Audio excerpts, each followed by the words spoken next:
Action करेंगे भाई। शिक्षा वैसे भी सीखने सिखाने की प्रक्रिया है, ठीक है। जैसे कल विजय लक्ष्मी ने एक प्रश्न हमारे सामने फोन किया था, तो हमको बताया कि वो जो है उसमें दिया था कि निराला अंत में शैव दर्शन के उसके होते गए। तो हमने कहा जब आप सीधे सीधे जानते हैं कि निराला अद्वैत वेदांत से जुड़े थे, शैव दर्शन से केवल प्रसाद जुड़े थे, तो कोई किताब में किसी किताब में लिख दे निराला जो है अद्वैत वेदांत से नहीं होकर शैव दर्शन से, तो हम कहे मान लें भाई। वो कोई कितनी भी प्रामाणिक किताब हो, कोई भी बड़ा विद्वान हो, अगर आप कहते हैं निराला शैव दर्शन से तो ठीक है, आप कहिए, हम मानने वाले नहीं। जैसे इंटरव्यू में हमने आपको बताया था कि वो हमसे बार बार यही कह रहे थे ना कि प्रसाद का पहला नाटक ये घूंट है, ये घूंट है। 3 बार उन्होंने कहा हमसे कि नहीं आप गलत हो, नहीं आप गलत हो। तो हमने कहा कि सॉरी सर, मैंने जितनी प्रामाणिक पुस्तक पढ़ी वही है, बाकी है सॉरी। तो अपनी बात आपको तार्किक ढंग से रख कर सॉरी भी कह लेना है, खास करके अगर ऐसी जगह पे आप हों जहाँ खास करके इंटरव्यू या ऐसी चीज़ हो, ताकि सामने वाले के अहम को ठेस भी ना लगे कि ये हमसे ज़्यादा विद्वान बन रहा है। वहाँ आपका नुकसान हो जाएगा। लेकिन आपको अपनी बात भी सही सिद्ध करना है। जब नहीं है तो नहीं है। जितना हमने पढ़ा है वो अद्वैत वेदांत निराला को पढ़ा है। आप कहीं से पढ़े होंगे शैव दर्शन, मुझे नहीं मालूम कि वो कौन सी किताब होगी या कौन सा आधार होगा। ठीक, चलिए हम लोग चलते हैं महावीर प्रसाद। रामनरेश त्रिपाठी की पथिक पे गांधी दर्शन का प्रभाव होता है, कहीं मिला है? कहाँ? बच्चन वाले में है या उसमें? कल पढ़ रहे थे मतलब बच्चन का सरल इतिहास शुक्ल नगेंद्र, चारों पढ़े हैं जो लिखाया गया है उसके भीतर, तो उसमें किसी मिला है शायद उसमें। देखिए, गांधी दर्शन का मतलब क्या है? एक तरह से गांधी दर्शन जब पढ़ते हैं तो अंत में आदर्श की स्थापना। गांधी दर्शन और मार्क्स में अंतर क्या आता है कि गांधी जी जिस साध्य को प्राप्त करना चाहते थे वो साधन भी पवित्र मानते थे कि हमको पवित्र साधन से अपने साध्य की प्राप्ति होनी चाहिए। मतलब आज़ादी चाहिए तो हमको हिंसा, लड़ाई, मारकाट से नहीं चाहिए, तार्किक आधार पर चाहिए। उल्टे मार्क्स क्या कहता था कि साधन कुछ भी हो, हमको साध्य प्राप्त करना है, वो चाहे हिंसा से मिले चाहे जैसे मिले। इसीलिए देखिए प्रगतिवादी सीधे सीधे कहते हैं काटो मारो, ठीक। मतलब ताजुब की बात है। आज और तब के अंतर में क्या था कि हम आपको लिखाएंगे, नागार्जुन ने वैश्या तक कह दिया था इंदिरा गांधी को, सीधे सीधे वैश्या कहा था। उसके बाद भी भारत भारती पुरस्कार उन्हीं के हाथों से प्राप्त करते हैं। वैश्या और रखेल दोनों शब्दों का प्रयोग वही मतलब उन्होंने अमीरों की वैश्या और रखेल कहने के बाद उन्हीं के हाथ से पुरस्कार भी लेते हैं। और एक आज की राजनीति है कि जिसमें आप खाली सरकार के विरोध में बोलिए या किसी प्रतिपक्ष में बोलिए तो आप मतलब देशद्रोही या इस तरह के, मतलब कितना हमारे समाज में असहिष्णुता आ गई है। वैचारिक रूप से हम लोग कितना संकीर्ण हो गए हैं कि किसी सामने वाले के गलत विचार हो, ठीक है, उसको सुनना भी नहीं पसंद करते। तो एक तरफ जितने मार्क्सवादी दर्शन होंगे उनको साध्य से मतलब है, साधन से नहीं। और गांधीवादी जितने हैं, इसीलिए देखिए शुरुआत में प्रेमचंद के जितने उपन्यास हैं सब गांधीवादी आदर्शों से हैं। कोई न कोई आश्रम स्थापित हो जाता है भारतीय सभ्यता के अनुसार। भाई भारत में क्या है? पाश्चात्य दर्शन और भारत में अरस्तु का क्या है? अरस्तु काव्य का सबसे महत्वपूर्ण तत्व तो ट्रेजिडी को मानता है, दुखात्मकता। और दुखात्मकता क्या कहती है? अंत में नायक और नायिका को मरना है। और भारतीय सभ्यता क्या कहती है कि चाहे भगवान को स्वयं आना पड़े, सांप बन के, मोर बन के, बिच्छू बन के, लेकिन नायक को बचाएंगे और अंत में नायक और नायिका को मिलना है। भैया आप भारतीय दर्शन और पाश्चात्य दर्शन में आप देखिए। लेकिन प्रेमचंद जैसे जितने साहित्यकार थे, देखिए कफन कहानी तक जाते जाते, गोदान तक जाते जाते उनका आदर्शवाद से मोह भंग हो जाता है। समाज की वास्तविक स्थितियां से जब उनकी टकराहट होती है तो वो गांधीवादी आदर्श के साथ ज्यादा देर तक चल नहीं पाते हैं। वही प्रेमचंद है कि पंच परमेश्वर में पंच को परमेश्वर मानते हैं, ठीक। कहते हैं कि इस पंच की कुर्सी पे जो बैठता है वो एक ईश्वरीय शक्ति आ जाती है उसके अंदर। और वही कफन में जाते जाते लाश घर में पड़ी है और वो लोग पूरी और नुक्ती खा रहे हैं। वो बहुत ज़्यादा दिन की बात नहीं है, 1916 में ये लिखी जाती है और 1936 में 20 साल में केवल 20 साल में प्रेमचंद इतने बदल गए। तो इसका मतलब उन्होंने जरूर समाज में इतना बदलाव, इतनी चीजें देखी थी।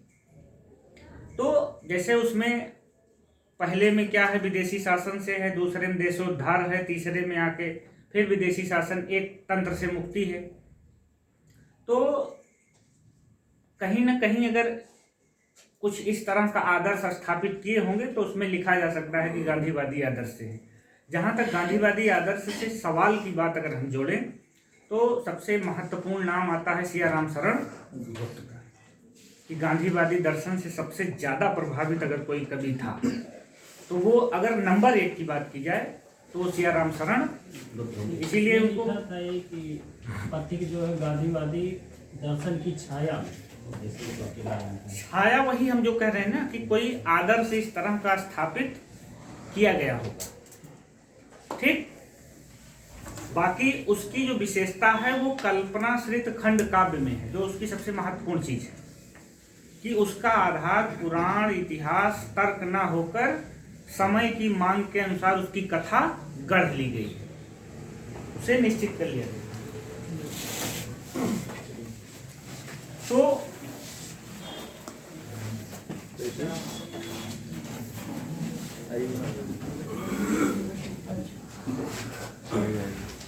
उसमें यही चीज आपको केवल देखना है।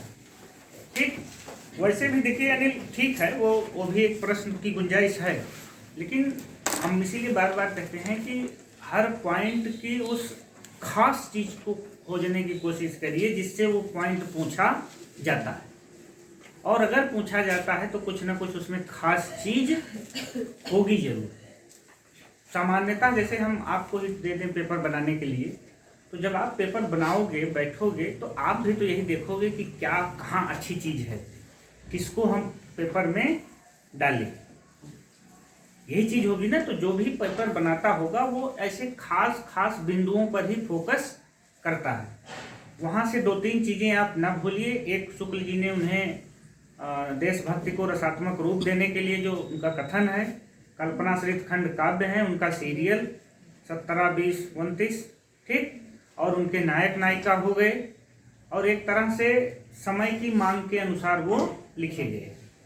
ये 3-4 पॉइंट ज़्यादा महत्वपूर्ण है। बाकी पूछने वाले भाई परीक्षा तो है ही, उसका नाम है परीक्षा, दूसरे की इच्छा। वो पूछने के भी पूछ सकता है कि वो उड़ीसा कितने दिन रूठ के गया था, तो इच्छा ही है तो उसकी। विशल देव कितने दिन राजमती से रूठ के गया था, तो वो तो इच्छा है उनकी। चलिए महावीर प्रसाद द्विवेदी पे हम लोग चलते हैं। द्विवेदी जी से सवाल आता है, आप जानते हैं कि पूरा सवाल क्या, एक युग ही इनके नाम पे रख दिया गया है, द्विवेदी युग। तो स्वाभाविक सी बात है कि इनसे सवाल आएगा ही, और कई दृष्टियों से ये महत्वपूर्ण भी है। इनको आप लोगों ने पढ़ा होगा या नहीं पढ़े हैं, इनको हिंदी का जॉनसन भी कहा जाता है। अभी हम लिखवाएंगे, आप गोदाम में कि उसमें मंगलसूत्र मिलते हैं क्या, किसकी प्रेमचंद। सवाल हम नहीं समझ पा रहे हैं कि गोदान में कह रहे हैं गोदाम में एक्सपायर हुए थे कि उसमें मंगलसूत्र। अरे यार दोनों बैठिए, आपका सवाल जो है गोदान या मंगलसूत्र में आप ये समझिए कि जब आप जानते हैं कि मंगलसूत्र अपूर्ण है, अर्थात उसको लिखते लिखते वो पूरा नहीं कर पाए और उनकी मृत्यु हो गई, तो फिर इसमें कहीं कोई गुंजाइश ही नहीं है। गोदान उन्होंने पूरा किया था, इस सवाल में कहीं कुछ फंसने लायक है ही नहीं। ठीक, मंगलसूत्र उनका अधूरा है। जितने भी चीजें हैं जो भी, जैसे आप कोई रचना लिख रहे हो, ठीक, अभी अमरकांत खबरों का सूरज लिख रहे थे, जब उनकी मृत्यु हुई तो ये उपन्यास उनका पूरा नहीं हो पाया और बीच में ही उनका देहांत हो गया। तैसे तमाम सारी रचनाएं हैं। ठीक, चलिए रचनाएं हम लोग लिखते हैं। कल जन्म हो गया था 1864, मृत्यु हो गई थी 1938। गांव था दौलतपुर, जिला रायबरेली। ब्रैकेट में वहीं लिख दीजिए सुखदेव मिश्र रसायनों वाले भी दौलतपुर रायबरेली के ही थे, जो रीतकाल के थे। ठीक है, क्योंकि ये मेरे हिसाब से ये प्रश्न बन सकता है कि दौलतपुर में जन्म हुआ, ऑप्शन ए महावीर प्रसाद द्विवेदी रख दे और बी सुखदेव मिश्र को, सी में दोनों और डी में दोनों नहीं। तो आप अपने तरफ से प्रश्नों के लिए तैयार रहिए कि जब भी दौलतपुर आप पहुंचिए तो सुखदेव, जैसे महावीर प्रसाद द्विवेदी तक जाइए वैसे सुखदेव मिश्र तक भी पहुंच जाइए तुरंत। रचनाएं, वैसे तो महावीर प्रसाद द्विवेदी एज ए कवि बिल्कुल प्रसिद्ध नहीं थे। जितना भी उनका योगदान था वो अधिकांश योगदान गद्य के क्षेत्र में था, और सबसे ज्यादा योगदान देखा जाए तो वो हिंदी भाषा और साहित्य के एक शब्दों में कहा जाए व्यवस्थापक है। अभी लिखाना है, परेशान ना होइए। ये विश्वनाथ त्रिपाठी कथन भी है कि महावीर प्रसाद द्विवेदी हिंदी साहित्य और भाषा के व्यवस्थापक ज्यादा थे, और इसी व्यवस्थापक होने के कारण अंग्रेजी साहित्य में ये योगदान जॉनसन का था और हिंदी साहित्य में ये काम महावीर प्रसाद द्विवेदी ने किया, इसीलिए इनको हिंदी का जॉनसन भी कहा जाता है। तो जो रचनाएं हैं उसमें महत्वपूर्ण ना होते हुए एक आध दो पूछी गई हैं, तो उस हिसाब से हम लोग शुरू करते हैं। लिखिए देव स्तुति शतक।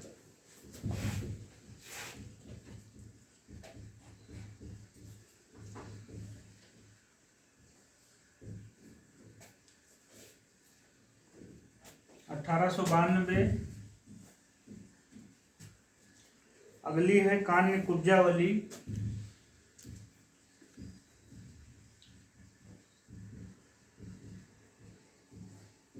1898।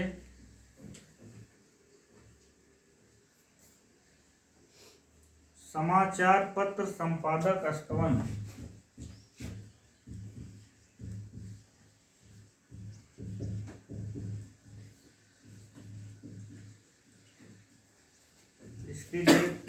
1898 इसकी भी है।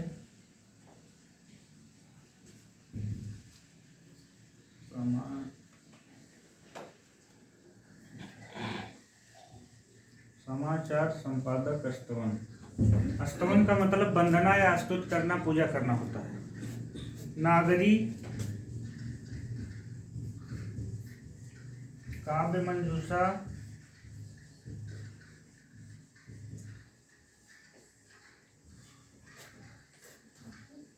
नागरी 1900 में है, मंजूषा 1908। कान्य कुब्ज अबला बिलाप, ये हमको लगता है कुछ कान्य कुब्ज थे क्या, उनकी जाति थी।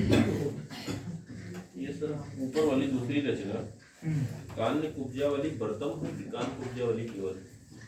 अब खोजिए पहले दोनों, तब पता चले। ये तो सर बर्तम किसमें? दूसरी वाली कविता कलाप। अभी लिख लीजिए फिर देखते हैं।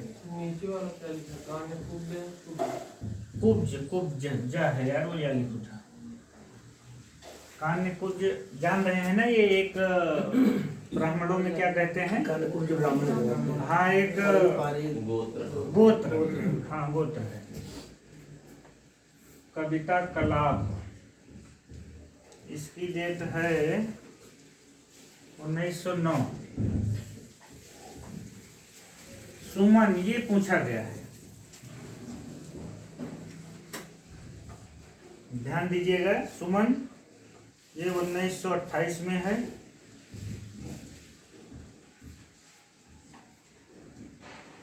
और अंतिम है द्विवेदी काव्यमाला, ये मरणोपरांत है।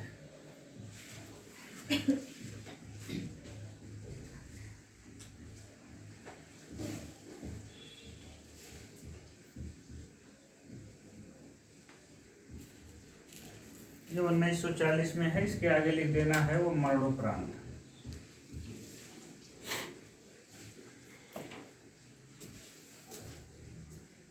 ठीक है, पहले भी बता दिए कि काव्य की दृष्टि से इनका बहुत योगदान नहीं है, तो इधर की बहुत रचनाएं नहीं, ये मेरे हिसाब से यही सुमन जो है एक आध दो बार पूछी गई है। और गद्य में भी जब जाएंगे तो रसज्ञ रंजन, संपत्ति शास्त्र, ठीक, कवि कर्तव्य, कुछ फिक्स चीजें हैं जो कि अभी हम उस पर आएंगे तो दिखाएंगे कि कितना महत्वपूर्ण चीजें हैं उसमें। मतलब दरअसल कवि कर्तव्य निबंध जानते हैं, वो रसज्ञ रंजन निबंध मतलब संग्रह का ही निबंध है, और हमारे यहाँ वो सिलेबस में रखा भी गया है। कवि कर्तव्य निबंध जो है पूरा हमने पढ़ा है, क्योंकि हमारे यहाँ सिलेबस में है। तो उसमें वही चींटी से हाथी वाली जो पूरी लाइन है वो कवि कर्तव्य की ही लाइन है, और वो रसज्ञ रंजन में है। तो वो निबंध महत्वपूर्ण है, वो निबंध रसज्ञ रंजन में है, इसलिए रसज्ञ रंजन भी महत्वपूर्ण है। ठीक, जैसे आपको देखिए पिछले साल या कब आई थी, ईर्ष्या तू न गई मेरे मन से की एक लाइन आ गई थी टीजीटी में। अब ईर्ष्या तू न गई मेरे मन से निबंध अर्धनारीश्वर में है, और अर्धनारीश्वर इसलिए महत्वपूर्ण है क्यों? क्योंकि हाई स्कूल के सिलेबस में रखा गया है। तो आप उस टेक्निक को पकड़िए कि हाई स्कूल के ही तो लेवल का पेपर आप जब टीजीटी पीजीटी देने जाते हैं तो वही तो लेवल है।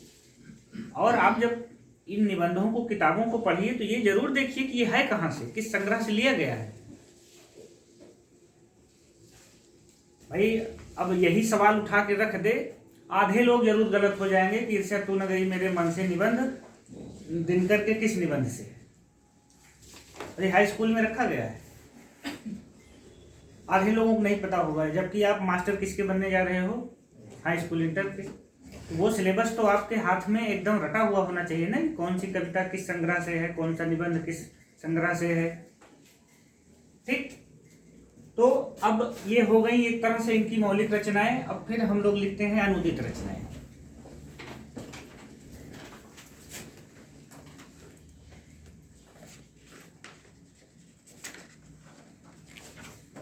तो अनुदित रचनाओं में एक तरफ रचना होगी, दूसरी तरफ जहां से वो जिससे है, मान लीजिए जैसे भृतहरि का है या कालिदास का है या स्पेंसर का है, मिल का है, तो आगे उसका नाम लिखेंगे।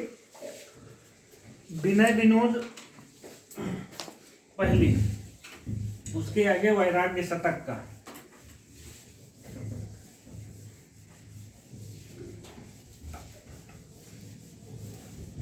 विनय विनोद वैराग्य शतक का, स्नेहमाला,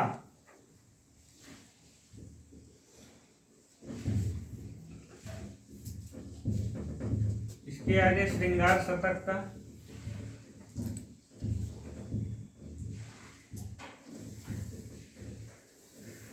फिर है बिहार वाटिका गीत गोविंद का,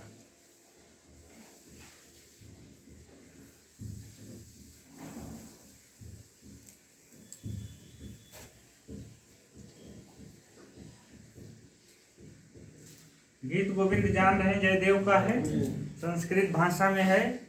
और ये खास करके जब आप सूरदास को पढ़ते हैं, विद्यापति को पढ़ते हैं, या दूसरे शब्दों में कृष्ण काव्य परंपरा पढ़ते हैं, तो वहाँ इसकी भूमिका विद्यापति के आधार ग्रंथ के रूप में आती है।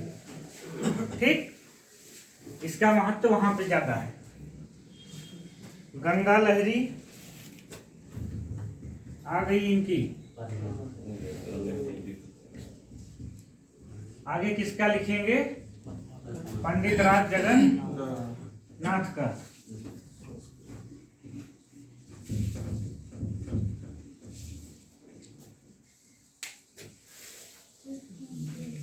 बाकी याद है ना, और किसकी किसकी है, ब्रज भाषा में पद्माकर और रत्नाकर की।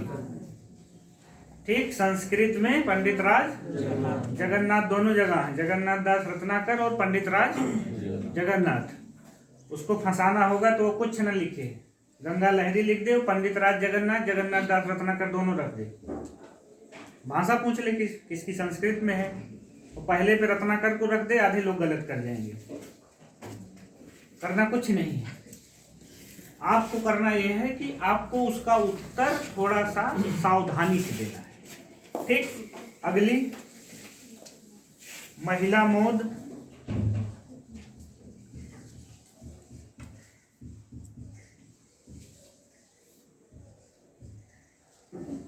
उसके बाद अगली है श्री मोहिमिन स्तोत्र।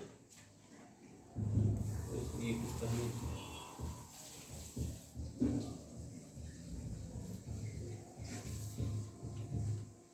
श्री मोहिमिन स्तोत्र सही है वो सर इंक है, ऊपर ऊपर है सर। एक मिनट।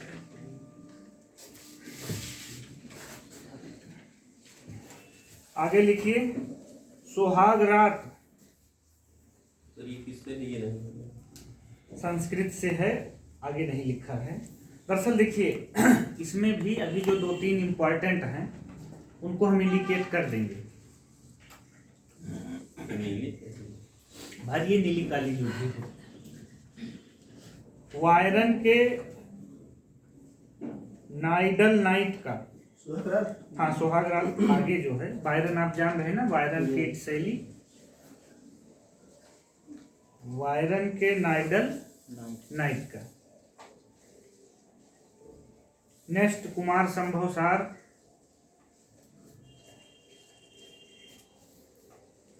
आगे जान ही रहे हैं कुमार संभव, कालिदास।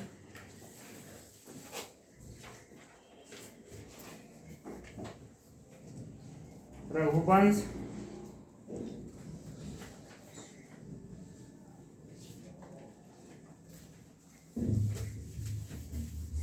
अगली हिंदी महाभारत,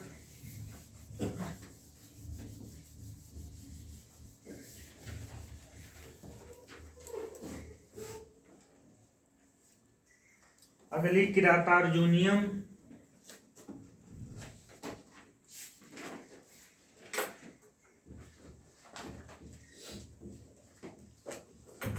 उसके बाद लास्ट में 2 हैं जो, एक है शिक्षा और दूसरी है स्वाधीनता।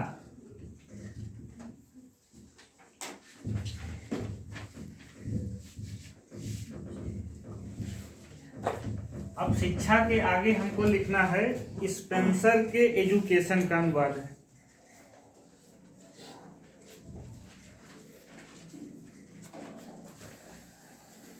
स्पेंसर के एजुकेशन का अनुवाद है और स्वाधीनता जॉन स्टुअर्ट मिल के ऑन लिबर्टी का।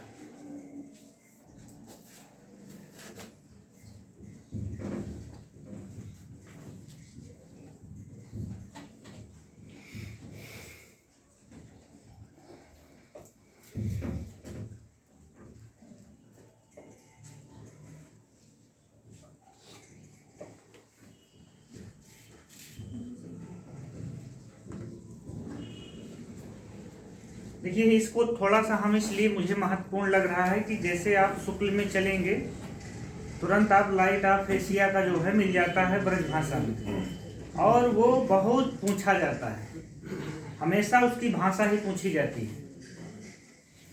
और मिल और स्पेंसर बहुत महत्वपूर्ण विचारक हैं, खास करके स्पेंसर का विकासवाद और मिल का भी। सर लास्ट वाला एक बार और बोल दीजिए। स्वाधीनता जो है वो जॉन स्टुअर्ट मिल के ऑन लिबर्टी का। ठीक, तो ये 2 चीजें जैसे कुछ संस्कृत से थे, उसमें कालिदास वाले संस्कृत से अगर लें, और अनुदित रचनाओं में मेरे हिसाब से जो पूछे जाने की ज्यादा गुंजाइश होगी वो सबसे पहले इनकी होगी, फिर कालिदास वाले की होगी, उसके बाद मेरे हिसाब से पूछने की गुंजाइश कम है। अनुदित रचनाओं की बात हम कर रहे हैं कि भाई जैसे सीधे सीधे रख दे कि मिल के जो है ऑन लिबर्टी का अनुवाद स्वाधीनता नाम से किसने किया। देखिए एक कथन, एक वो याद आ गया मुझे, राय कृष्णदास ने जो है इसका अनुवाद किया था हिंदी में,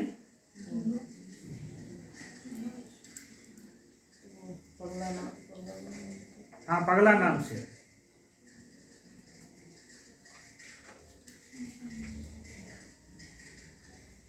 याद नहीं आ रहा, चलिए भी याद आता है बताते हैं। मतलब ऐसे ही जो फोकस्ड रचनाएं हैं, और ये इंटर की किताब में है, पगला नाम से था, याद नहीं आ रहा। देखिए चलिए, ब्रज भाषा में रचित कविता, ये तो खड़ी बोली में भी ब्रज भाषा में इनकी 2 कविताएं मिलती हैं। और चूंकि एक तरह से द्विवेदी युग खड़ी बोली में कविता को स्थापित करने वाला युग है, लेकिन इन्होंने भी ब्रज भाषा में रचनाएं की हैं और उसमें 2 कविताएं प्रसिद्ध हैं। तो नंबर 1 है नागरी तेरी यह दशा।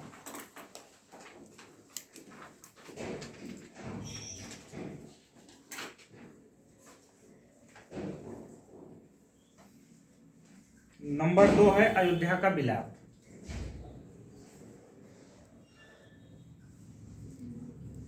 नागरी तेरी यह दशा, अयोध्या का बिलाप। अभी इसी से आपको ब्रज भाषा में एक पंक्ति भी, जब पंक्ति लिखेंगे तो पंक्ति में आएगा।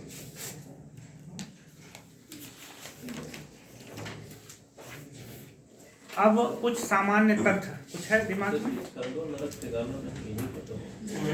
आला है ना,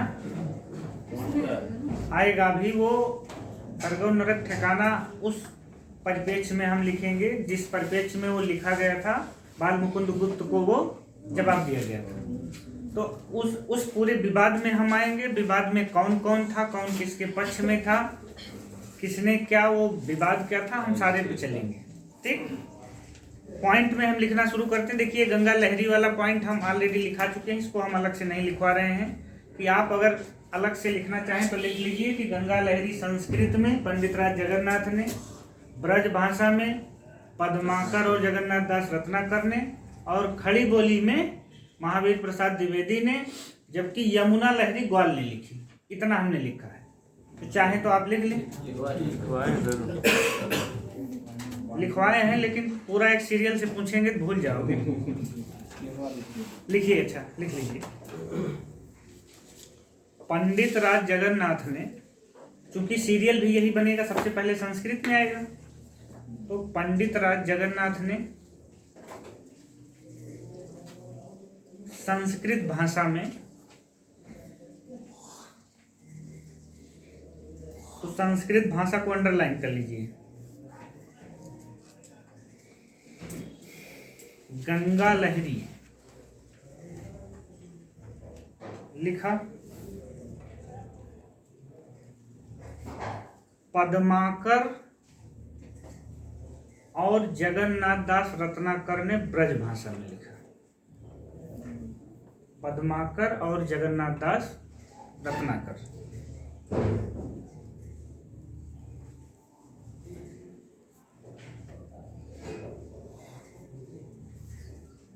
जगन्नाथ दास रत्नाकर ने ब्रज भाषा में लिखा। खड़ी बोली में महावीर प्रसाद द्विवेदी ने लिखा।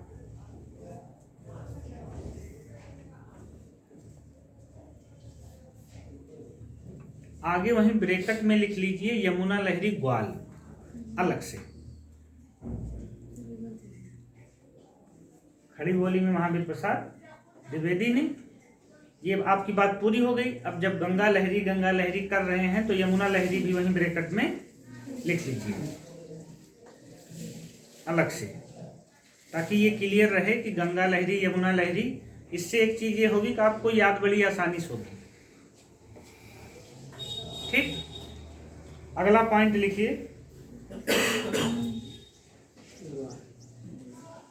अगला पॉइंट, द्विवेदी जी सरस्वती में, ये पॉइंट कई बार पूछा गया है। द्विवेदी जी सरस्वती में भुजंग भूषण भट्टाचार्य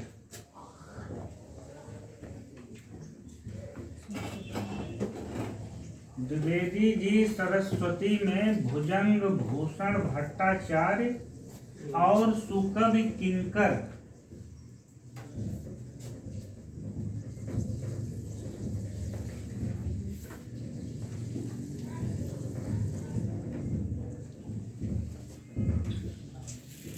भुजंग भूषण भट्टाचार्य और सुकवि किंकर उपनाम से लिखते थे।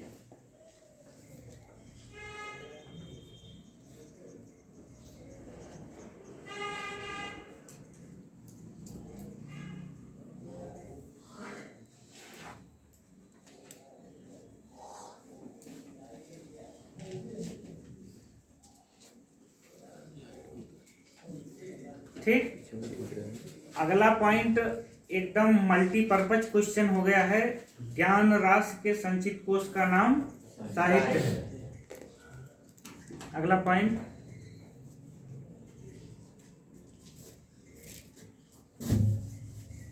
मुझे नहीं लगता कि 1-2 परीक्षा